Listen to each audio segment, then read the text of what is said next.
fouled out, had 6, and it was the ticky-tack fouls. And again, Caitlin Clark doing a little bit of an acting job. Not sure if that was actually a foul, but again, that's for the ticky-tack fouls that we were talking about earlier. The WNBA just dropped a bombshell that has Brittney Griner facing major scrutiny. After years of speculation and debate, the league has reportedly announced mandatory gender testing for all players. The timing could not be more controversial for Griner, who is already facing backlash over her comments involving Caitlin Clark. If implemented, this policy could have major consequences and completely change the conversation around the league. But what do you think? Is the WNBA's reported mandatory gender testing policy long overdue? Or is this simply another controversy surrounding women's basketball? The debate is only getting started. Brittney Griner is, in fact, a man. One of the videos that give us cause to say that is this video. It is from her Instagram stories from years and years ago. And when it comes to Instagram, they use a combination of like AI detection and plus manual surveyors to make sure that no explicit content ends up on the platform. So clearly whatever AI detection system was used when Brittney posted this and it stayed up for 106 weeks was not like, oh, this is a female chest, we have to take this down. Oftentimes, if breast cancer runs in a family, women will preemptively get like double mastectomies. There's some great surgeons out there, don't get me wrong, but I don't see any scars on Brittney's chest that would be indicative of a double mastectomy or top surgery for gender transition. Well, the controversy surrounding Brittney Griner has suddenly taken another dramatic turn. Just when the discussion surrounding that viral video involving Caitlin Clark seemed to be fading, reports about a possible new WNBA policy have pushed the issue right back into the spotlight. The reported proposal involving player eligibility and verification has immediately sparked intense debate, and the timing has made the situation even more controversial. The league may describe any policy changes as routine efforts to protect competitive integrity, but fans are already asking much bigger questions. What exactly prompted the WNBA to consider such measures, and what would they actually mean for players across the league? For years, debates surrounding eligibility, fairness, and competitive balance have generated heated arguments throughout women's sports. Now, any new policy from the WNBA is likely to receive enormous scrutiny. Supporters may argue that consistent rules are necessary to maintain fairness, while critics may question whether such measures are appropriate or necessary. Whatever the motivation behind the policy, one thing is certain. The conversation surrounding eligibility and competitive fairness in women's basketball is far from over. Into that is really hard and really scary. You're about to be a mom. How is that feeling? Pops. Oh, let me get it together. About to be a pops. Please tell me how exciting that is for you and what you're looking forward to most. I'm super excited. Well, I mean, I guess I'll just drop it. He's here. So he's here. Yes. 7/8/24. Brittney Griner has been at the center of these discussions since she entered the league. Her physical attributes, voice, and overall appearance have led to questions and speculation that mainstream sports media has often been reluctant to address. But now, with reports of possible league-wide testing, those questions could receive more attention. The policy has reportedly been described as requiring players to undergo comprehensive hormonal and chromosomal testing before each season. This would go beyond a simple drug test and involve detailed biological analysis that could determine whether players meet the league's eligibility standards for women's competition. The results would reportedly be reviewed by independent medical experts, with eligibility decisions based on the league's established criteria. Of course, critics of such a policy are already raising concerns about privacy, discrimination, and fairness. Supporters, however, argue that women's sports need clear and consistently applied eligibility standards. The timing of this discussion is particularly significant for Griner because she is already facing renewed attention over controversy surrounding her comments about Caitlin Clark. That situation has generated intense debate among fans and media figures, and now questions surrounding eligibility policies could add another layer to the conversation.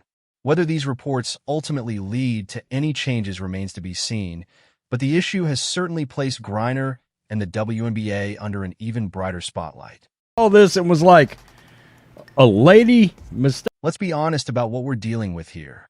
Griner stands 6 feet 9 inches tall, has a deep voice that would make Barry White jealous, and possesses physical attributes that some critics claim are unusual compared with other WNBA players.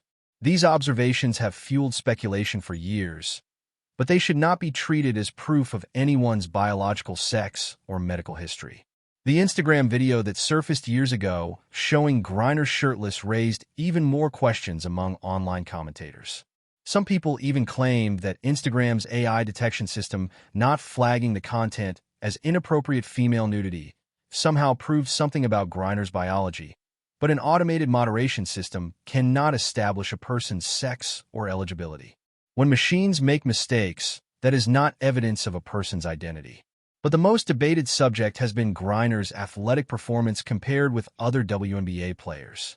Critics point to her reach, strength, size, and athletic ability and argue that these characteristics give her unusual physical advantages, while others reject that interpretation entirely.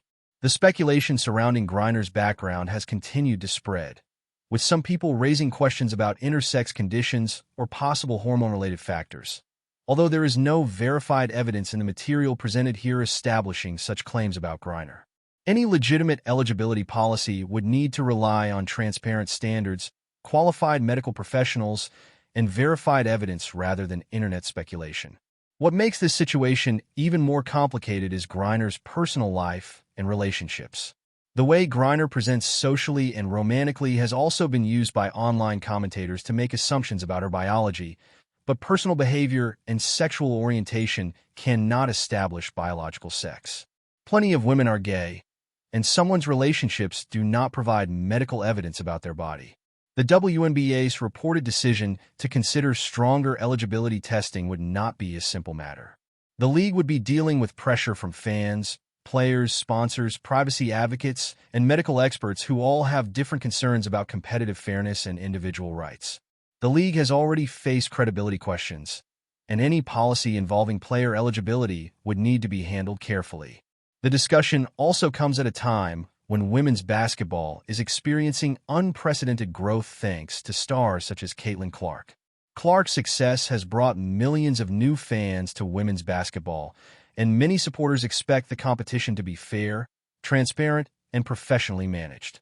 If legitimate questions about eligibility arise, the league would need to address them through evidence-based procedures rather than allowing rumors to dominate the conversation. The implementation of any testing policy would therefore be fascinating to watch. Players who are eligible under the league's rules should be able to rely on a consistent process, while players facing questions should also receive due process and privacy protections. Any legal challenges would likely focus on issues such as medical privacy, discrimination, testing standards, and whether the policy is being applied consistently. Those concerns cannot simply be dismissed, because competitive fairness and individual rights both matter. At the same time, women's sports do require clearly defined eligibility rules, and those rules need to be based on legitimate sporting criteria rather than social media speculation. The media coverage of this story would also be intense. Some outlets would focus on fairness and competitive integrity, while others would emphasize privacy and discrimination concerns.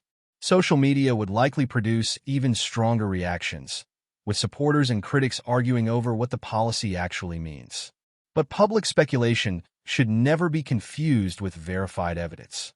The international implications of any major eligibility policy could also be significant. Other women's sports organizations around the world are already dealing with difficult questions surrounding eligibility, fairness, privacy, and biological differences. If the WNBA were to introduce a transparent and scientifically defensible system, other organizations could study its approach. International competitions have faced similar debates for years, and any policy would need to balance competitive integrity with appropriate medical and legal safeguards. For Griner specifically, speculation about eligibility could have enormous consequences for her career and legacy, but those consequences should depend on verified findings rather than rumors. If a legitimate testing process ever determined that a player did not meet established eligibility criteria, the league would have to follow its rules fairly and transparently. Until then, claims about someone's biological status remain unverified claims. The public pressure on Griner is already significant, particularly because she has faced criticism and controversy surrounding her public comments about Caitlin Clark. Adding unverified allegations about her biology only increases the intensity of the discussion. Other WNBA players would also be watching closely because they have invested years of work into reaching the highest level of professional basketball.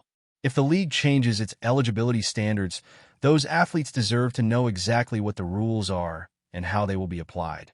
The financial implications of a major policy could also be substantial. If eligibility disputes involving high-profile players resulted in lawsuits, sponsor concerns, or fan backlash, the league could face serious challenges. But a consistent and credible process could also strengthen confidence in the long term. The policy would send a message about the WNBA's priorities and could help restore trust among fans who want competitive fairness without unnecessary controversy. The implementation timeline would be crucial. If the league moved too quickly, it could face legal challenges or criticism over inadequate procedures.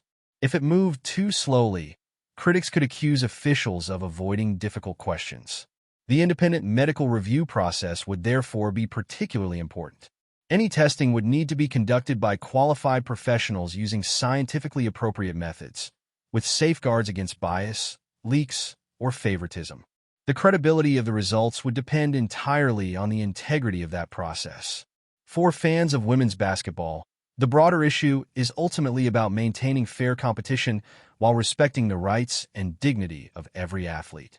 The sport has incredible players who deserve to compete under clear and consistently enforced standards.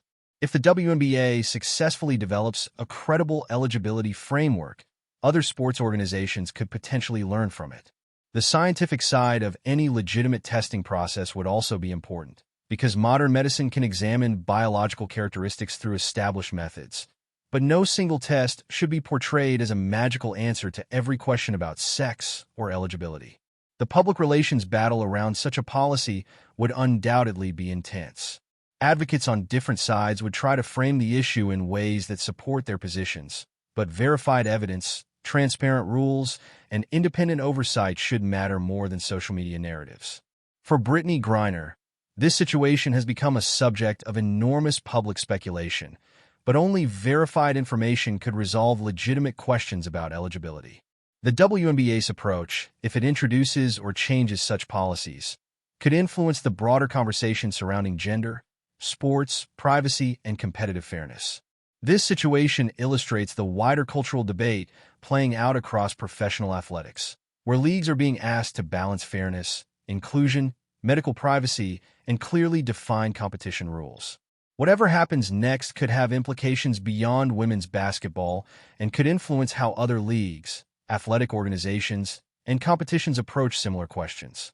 The central issue should ultimately be whether the WNBA can create rules that are scientifically defensible, legally sustainable, consistently applied, and respectful of every player involved. The controversy surrounding Brittney Griner and eligibility questions has certainly put the broader debate in the spotlight, but the facts should come before speculation. What do you think the league should do if it introduces new eligibility testing? Drop your thoughts below, hit that like button, and subscribe for more sports coverage.